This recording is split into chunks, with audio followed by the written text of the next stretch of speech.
I'm Samantha Brown, professional organizer, decluttering specialist, and business coach.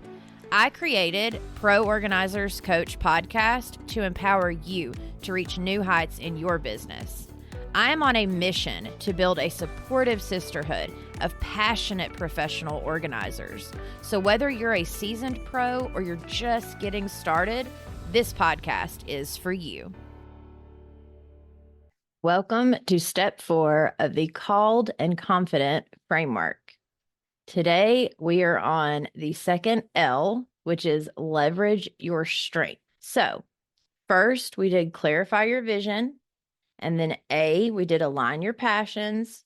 L was learn from your past. And now this L is leverage your strengths. Then in the next 2 videos, make sure to subscribe because we're going to envision your ideal client and then we're going to define your mission for your business. This framework that I've created is to help you create a mission-driven business that is rooted in authenticity and faith. Each letter represents a critical step toward discovering and embracing your calling. You need to create a business that feels authentic, it is meaningful, and it's aligned with your unique purpose so it can thrive. When you do this, it leads to messaging that attracts the ideal clients that you deserve, and the relationships that you create are grounded in connection and they are impactful for people, which is how your business is going to grow. All right, the goal of this episode is to help you identify your God-given strengths and understand how these talents can form the foundation of your calling. So step 1, we are going to list your strengths. So grab a piece of paper and a pen, and I want you to take some time and identify tasks that come easily to you. If at any point throughout this you need to pause me, write, and then of course hit play again and keep watching and listening. For example, for me, I have an eye for creating order. I'm great at planning. My faith is definitely a strength of mine. I'm great at taking things one step at a time and breaking them down. I have a natural way of making people feel comfortable with me. The other thing is, I hate using the word empath, but have discernment, and I am an empath. I feel people's energies more than I hear what they're actually saying to me a lot of the times, which helps me to coach better, and it helps me to help them when we're organizing or whatever it is I'm doing in my life. It helps me to dig a little deeper to help them figure out things that sometimes maybe they don't even understand. So I would say those are my strengths. Now make sure to list some of yours, and then I'm going to go ahead and go on to step 2. I remember when I first started my business and I was trying to figure out my calling, I had so much trouble knowing what I was good at. I had no idea. Now I know what I'm good at because I've been doing this for a while. But back then it was so hard for me to figure out, what are my strengths? What am I naturally good at? What am I talented at? So I wanted to give you a step of gather some feedback. Ask friends and family what they believe your strengths are. Maybe ask them, hey, how would you describe me to someone else? Or what would you say that my strengths are if you were describing me to someone else? Maybe ask them, hey, what would you call me for help with? Because then that's also, if they would call you for help with X, Y, and Z, well, then that's probably a strength of yours, right? So make sure to gather some feedback. For me, my friends would tell me that I'm super easy to talk to, that they don't ever feel judged.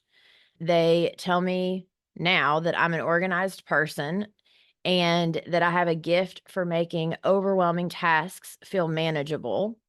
They say that they know they can call to ask for help with anything, and that even if I don't have the answer, they know that I will help them figure out the answer. All right, step 3, we want to identify strength-based activities.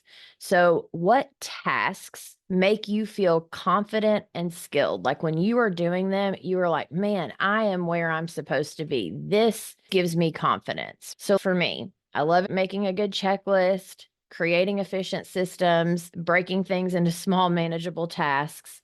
I also love interacting with people in a way that I know is going to help them, whether that's mentally, emotionally, spiritually, physically in their spaces.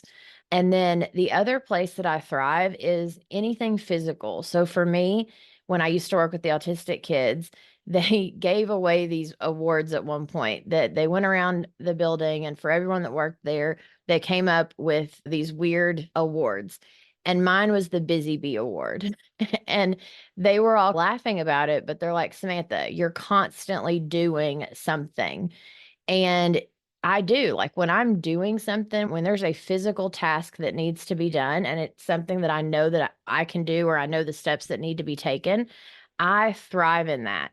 And I love that they gave me the Busy Bee Award because I love being busy, not busy that doesn't matter, but the kind of busy that is helping others.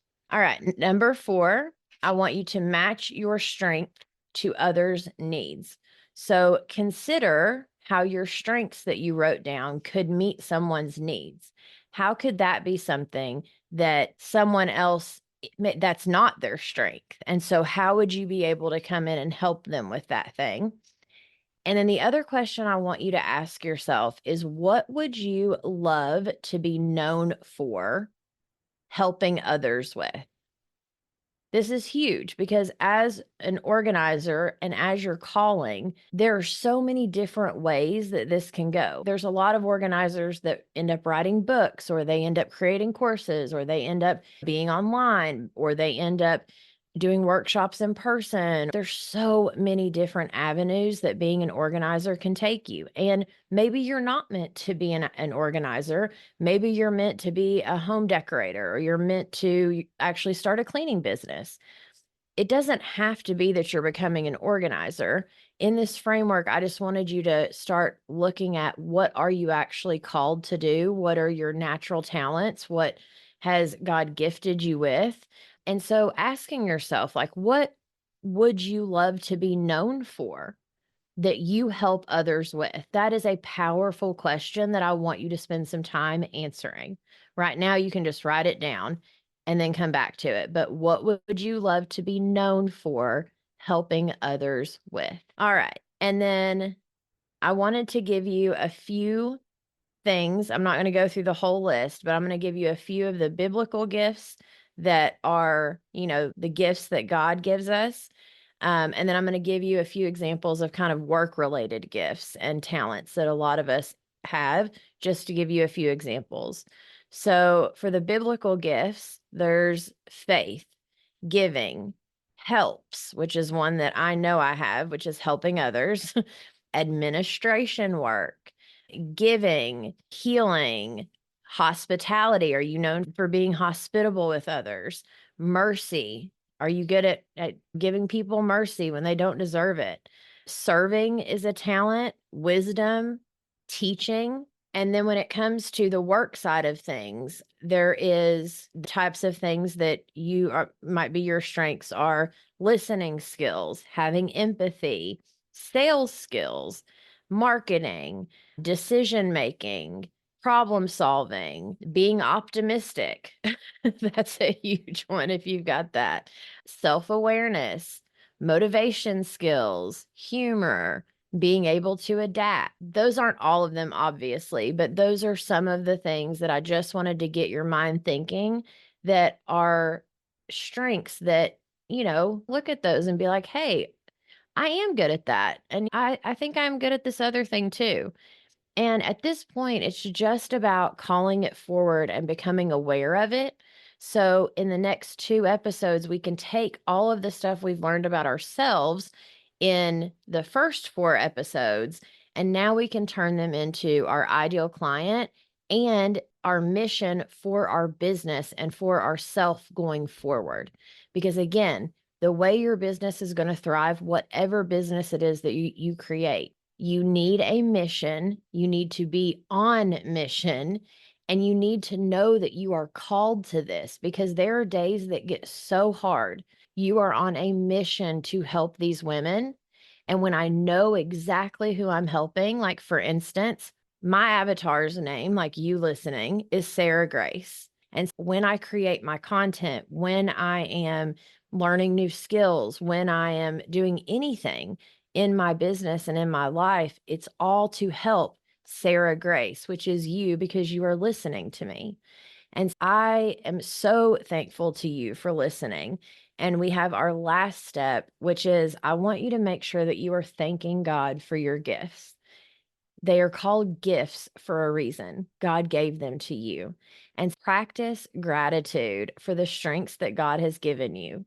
Maybe you write it on a note card somewhere, but something as simple as I'm grateful that God has given me the gift of organization and clarity. I want to use these gifts to serve others in a way that brings Him glory.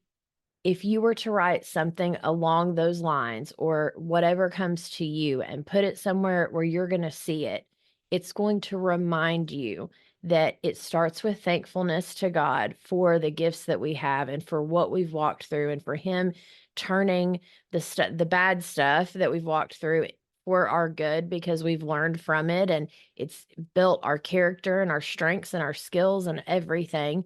And then now being able to use that to turn back and help others. That is a huge blessing that a lot of people in life do not get to experience. And so I am so proud of you for being on the journey that you want to take what you've walked through and now turn around and help others that are behind you, even if it's just a step or two behind you, but others that are behind you on their way up, that you want to make it easier for them, that you want to help them along. Thank you for that. I'm so proud of you for being that kind of person. And I know that God sees it and is going to be blessing you mightily for what you are doing and for the work that you are putting in now. You have God-given strengths that make you so unique and beautiful. Thank you for joining us on this episode of the Pro Organizers Coach podcast. Go to proorganizerscoach.com to find all the ways that we can help you succeed in your business. Remember, you have the power to make a difference in people's lives through decluttering and organization. So keep honing your skills, embracing those challenges, and fostering connections. Girl, you've got this.